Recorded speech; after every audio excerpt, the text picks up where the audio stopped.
नमस्कार मित्रांनो, आपण माणसांचा दवाखाना आणि प्राण्यांचा दवाखाना बघितलेलाच असेल, परंतु आमच्या शाळेमध्ये पुस्तकांचा सुद्धा दवाखाना आहे.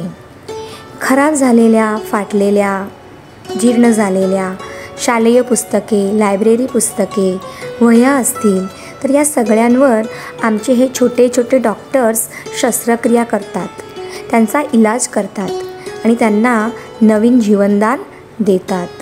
विद्यार्थ्यांना पुस्तकाचं महत्त्व पटावं, त्यांच्या अंगी शिस्त लागावी, त्यांच्यामध्ये शैक्षणिक मूल्ये रुजावी, पुस्तकाची काळजी कशी घ्यावी हे त्यांना समजते.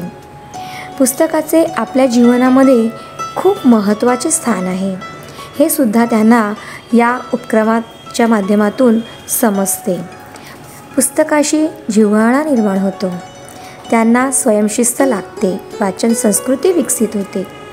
तसे तर आपल्याला दरवर्षी नवीन पाठ्यपुस्तके दिली जातात, पण त्याचा अर्थ असा मुळीच नाही की जुनी पुस्तके रद्दीत टाकावी, फेकून द्यावी.